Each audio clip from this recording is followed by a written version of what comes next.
Economics जो है ना वो टू पार्ट्स में डिवाइड किया गया है, जिसको कहते हैं माइक्रो इकोनॉमिक्स और दूसरा है मैक्रो इकोनॉमिक्स। माइक्रो चूंकि नाम से ही जाहिर है, माइक्रो छोटा, छोटे लेवल पर, माइक्रो मींस छोटे लेवल पर जब आप जो है ना इंडिविजुअल की स्टडी करते हैं आप, ठीक है, इंडिविजुअल का जो बिहेवियर है उसके ऊपर आप स्टडी करते हैं, तो फिर वो माइक्रो इकोनॉमिक्स में आता है। It refers to the single unit study of individual. It refers to the single unit study of individual within the economy. That is called microeconomics. For instance, individual consumer. ठीक है, यानी micro economics जब इसमें जो है ना हम individual लेते हैं कि भाई जो है ना इंडिविजुअल कंज्यूमर है, इसके पास इनकम है, ठीक है, उसका बिहेवियर क्या है, ठीक है, वो अपने स्केयर रिसोर्सेज को कैसे जो है ना बेस्ट वे में इस्तेमाल करके वो मैक्सिमम यूटिलिटी हासिल कर सकता है, ठीक है, वो मैक्सिमम बेनिफिट हासिल कर सकता है कुछ ऐसे गुड्स लेकर, ठीक है। तो फिर ये भी आ जाता है, ठीक है, यानी सिंगल यूनिट को हम स्टडी करते हैं, यानी इंडिविजुअल की स्टडी करते हैं हम माइक्रो इकोनॉमिक्स में। प्राइस डिटर्मिनेशन यानी जो प्रोड्यूसर होता है वो प्राइस को डिटरमाइन करता है, गुड्स और सर्विस के जो है ना वो प्राइस रखता है, ठीक है।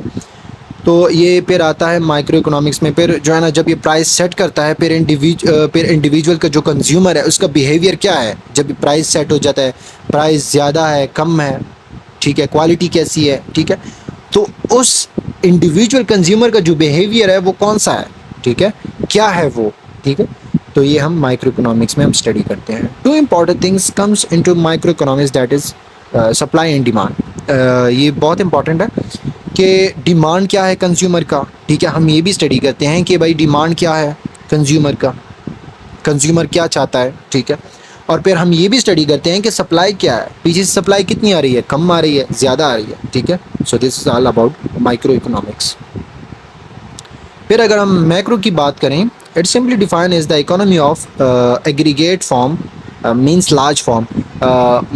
मैक्रो जो है ना वो नाम से ही ज़ाहिर है लार्ज फॉर्म। जब आप नेशनल लेवल पर जो है ना स्टडी करते हैं चीज़ों की, उसकी जो परफॉर्मेंसेज है वो मैयर करते हैं, that's called macroeconomics, macro, ठीक है।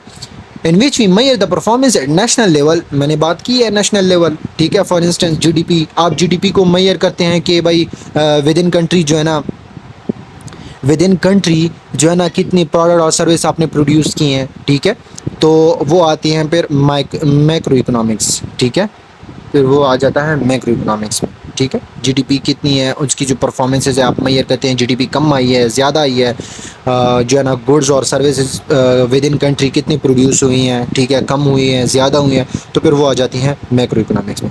जीएनपी, ग्रॉस नेशनल प्रोडक्ट, ये भी हम इसकी जो परफॉर्मेंस है वो मैयर करते हैं, कम है, ज़्यादा है, ठीक है, तो ये फिर मैक्रो इकोनॉमिक्स। एम्प्लॉयमेंट भी जो है ना हम मैयर करते हैं कि जो एम्प्लॉयमेंट है, अनएम्प्लॉयमेंट है, ठीक है, तो ये भी फिर मैक्रो में आता है, क्योंकि ये नेशनल लेवल पर हम जो है ना स्टडी करते हैं, इस चीज़ को जो है ना मैयर भी करते हैं, ठीक है। फिर इन्फ्लेशन की अगर हम बात करते हैं तो इन्फ्लेशन भी आता है मैक्रो में। जितनी भी नेशनल लेवल पर चीज़ें आती हैं बड़ी बड़ी, तो वो जो है ना मतलब मैक्रो इकोनॉमिक्स में आएगी। जितनी भी हम चीज़ों को स्टडी करते हैं, ठीक है, जीडीपी, जीएनपी, एम्प्लॉयमेंट, इन्फ्लेशंस, ठीक है, इकोनॉमिक्स परफॉर्मेंसेस हम ये भी कह सकते हैं, ठीक है। तो ये सारा इन्फ्लेशन कितना है, 20% है, 5% है, कितना है, कम है, ज़्यादा है, ठीक है। तो ये सब कुछ जो है ना फिर मैक्रो इकोनॉमिक्स में आता है, क्योंकि ये नेशनल लेवल पर स्टडी की जाती है इसकी। So this is all about macro economics, ठीक है।